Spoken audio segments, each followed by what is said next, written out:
Oh my god, Hasbro, will you guys ever let me sleep? Guys, we have great news. A lot of news just came out. I'm probably not gonna edit this video because there's only so much time to do so. So we just had our first full clip out one of the scenes of Rise of the Beast. The Paramount Pictures official website, this has just, you know, it's out right now. You can check it out. It's less than a minute.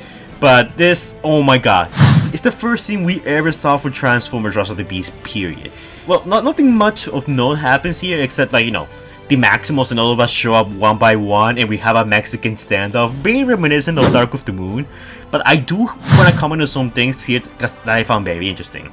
Now, first off, Noah here has this, like, you know, Energon Mirage Gauntlet that he was given in the second trailer. We know that he uses this to get his full-on suit and shoot at, you know, enemy Transformers.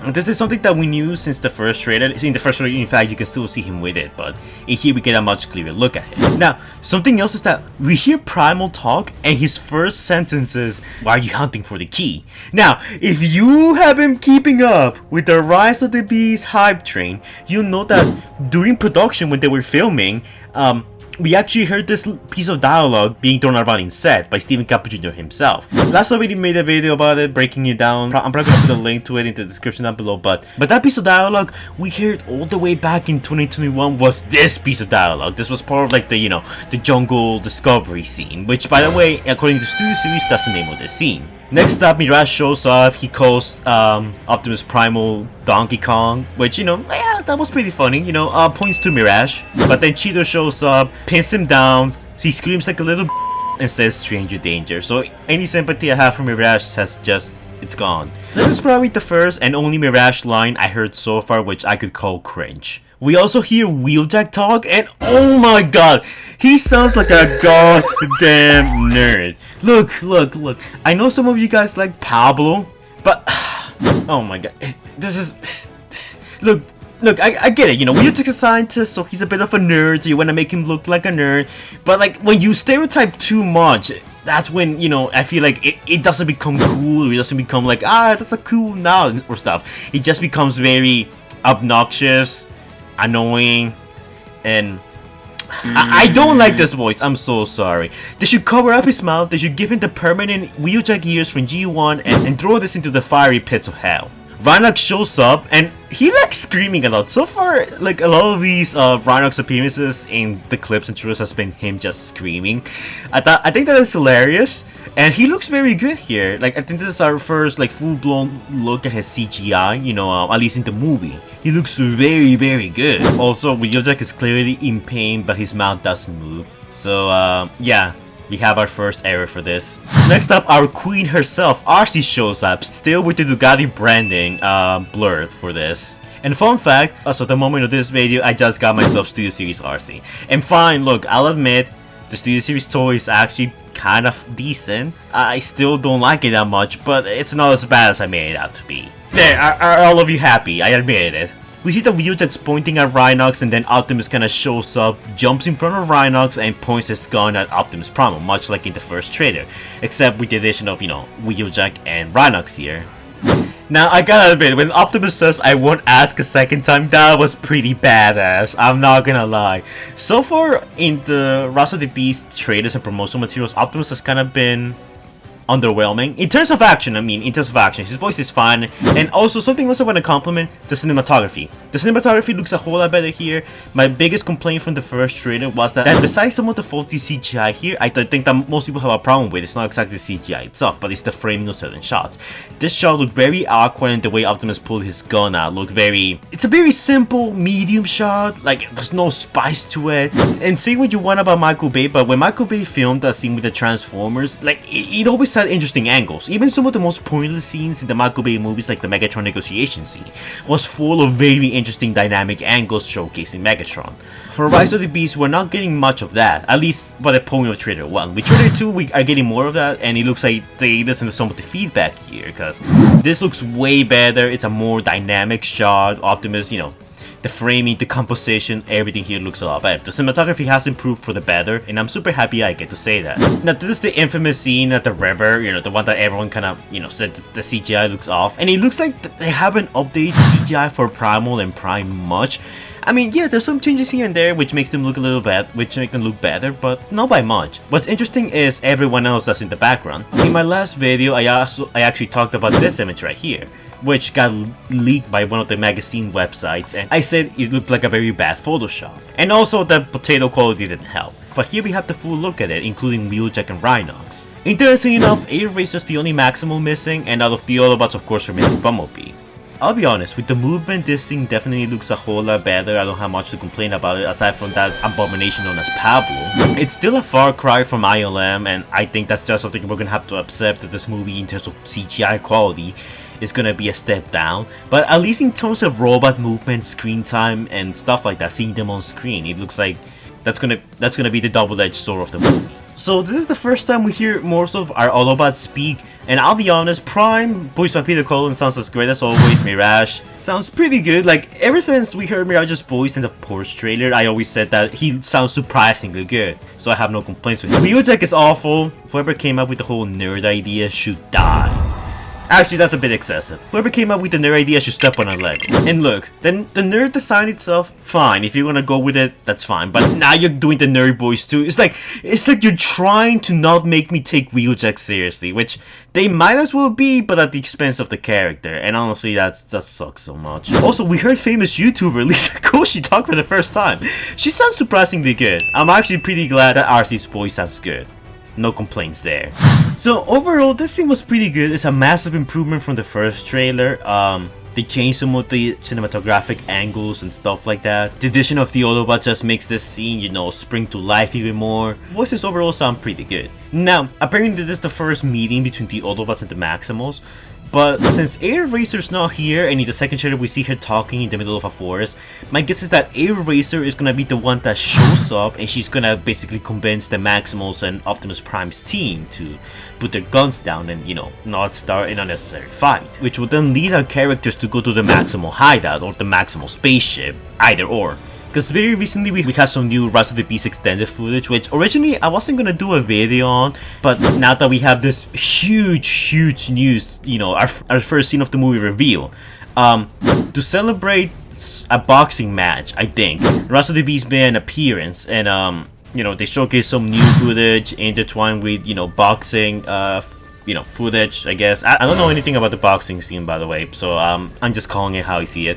We get an extended scene of the Autobots arriving at Peru for the first time. And there's not much to talk about here aside from Wheeljack looking all proud of being a nerd, but we do get an extended shot of one of the shots we saw in the trailer, where the Maximals are walking alongside the Autobots. We see Air Racer flying by, and we see RC, Mirage, Rhinox, Cheetah, and the rest of the Autobots are there. So this scene clearly takes place right after our first confrontation. And something else I want to notice, that if you take a close look at Air Racer's feathers, you can see that she's battle damaged. She has like some kind of fiery burn on her right wing. We don't know what caused this exactly, but considering that in the second trailer we can see that she's gonna be taking part of the museum fight, you know, against Scourge and the Terrorcons, my guess is that she probably got it from, you know, from there. For the rest of the extended footage, there's not that much to talk about, but then we get an extended shot of the final scene of the trailer too.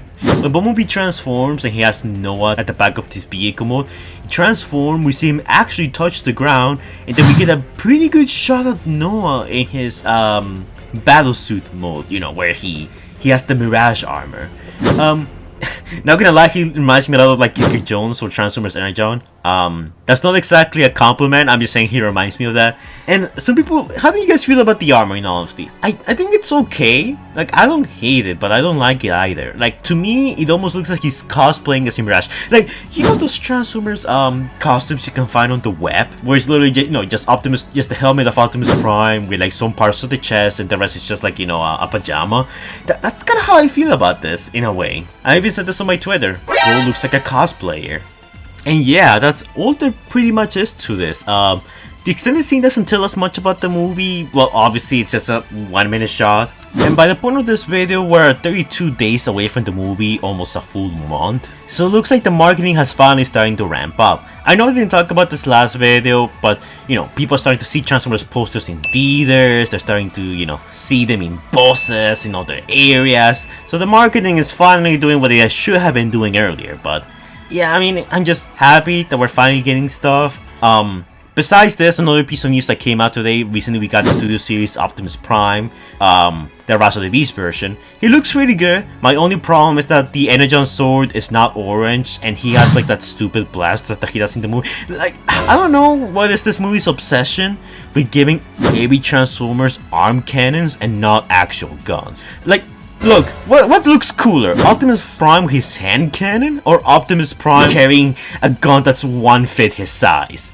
The answer's obvious. In all honesty, while I do like the Studio Series version, I will get the Studio Series ROTB's Optimus Prime, but I'm probably gonna give my Earthrise Optimus' gun, or a bigger gun from any of my other figures, to make him look better. Because not only is the hand cannon, in my opinion, incredibly underwhelming and a bad design choice, but the Studio Series version is also super tiny. If it was as big as the Scourge cannon, which I actually really like, I feel like this would have worked, but instead they did everything in their power to make this, to harm this figure, and I kind of feel bad for it. And also, and I'll be honest, I kind of been away from Transformers Twitter and, you know, the news sources for most of the day. I take one day off, and then all hell breaks loose, because I have breaking news for all of you. It looks like my prediction from all the way back in 2021 turns out to be correct. So, okay, look, I'm gonna refresh your mind for those of you who follow me through the slog that was last year, 2022, when it came to Transformers news.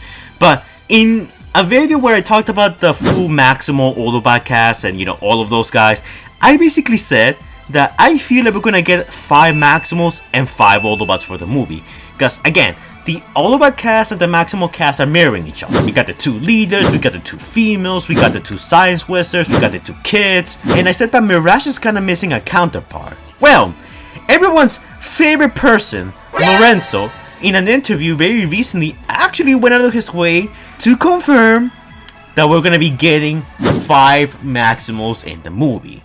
Now, could this be Crescent, everyone? Could this be the mythical Pokemon known as Crescent, we've been speculating since day one that could appear in this movie? And the answer to that is, we just don't know. Oh my god, I called it since day one, guys. Jesus! People were saying, we're not gonna get a 5th Maximal, and now we have a 5th Maximal. You know what that means? Play the clip!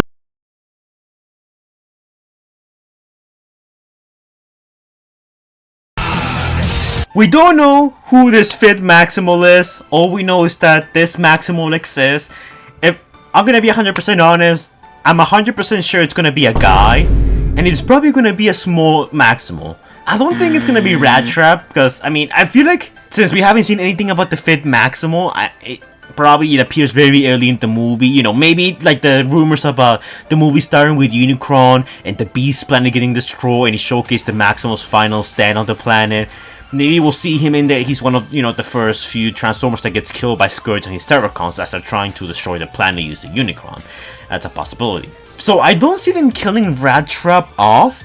I think it could be someone. I think it's gonna be someone minor. Maybe it could be a whole new character like Crescent, or it could even be a secondary minor Maximal like Polar Claw. That's always a possibility. And yeah, that's pretty much it for this video. Like, I was not expecting us to get this much news towards the end of the day. The fact that we have a clip now means that we're probably gonna get a few more as the month goes on. So yeah, I was hoping I'll get to relax a bit this month, but nah, it looks like it's gonna be a busy week, which, you know, it's good for us after a whole year of after 2 years of starving for content. We're finally getting that content. So yeah, that's pretty much it for this video. I don't have much to say. What do you guys think of the Autobot Maximal first encounter clip? Did you like it? Did you not like it? Has the CGI improved? Is it still pretty much the same? It has definitely improved in my opinion, just not as much. And who is the identity of our 5th Maximal? Which I totally called since day one, by the way, so I just want to say I was right again. And damn, I'm so good at calling these. But yeah, as always guys, don't forget to like, comment, and subscribe. Do all the annoying YouTuber stuff that the algorithm likes. And I will see you guys in the next video. Stay safe, guys. Anyways, guys, before we go, shout out to our super high IQ Patreons: Predator King Hunter Plays, Scrub Lordo, Omega Tryon 2006, Stitch Productions, Xavier the God, Anders Gears, finally he changed his name, Optination Review, James Newbold, DJ Universe, Tristan Curry, Still Allspark Studio, Super Sailor Formers Hedgehog, Cuber Knight Gaming, and oh my god, Rich Cracker 64 Studios Productions, Crazy Treks, and King Sparta. And our two newest Patreons, Legend of Swoop and the Autobot side of J. And an even bigger shout out to our even bigger Patreons, Jordan the Great and X23, who donated a amount of money. I'll leave you guys to figure out how much. And if you guys want to shout out yourself, all you gotta do is donate to my Patreon. By donating to my Patreon, you get quite a few rewards. You get access to some exclusive artwork that I'm working on, catch some early access at some betas that are not public yet, request your own videos, or even do collabs with me. In some cases, you can even request some artwork if I'm not busy enough. Constantly updating the Patreon with content that I haven't made public yet, so if you want more awesome content like Wasted Potential, Power Level series, Kill Count series, that kind of stuff, Patreon is the best place to catch a glimpse at my work. But keep in mind that it is entirely optional, because freedom is the right of all sentient beings. Thank you to all my patrons for donating, it's much appreciated. A lot of them had channels of their own, Twitter accounts, Discord pages. Make sure to go check out their links and give them some support. They can use all the help they can get. Thank you guys for donating, it's much appreciated. And I'll be seeing you guys in the next video. Stay safe, guys.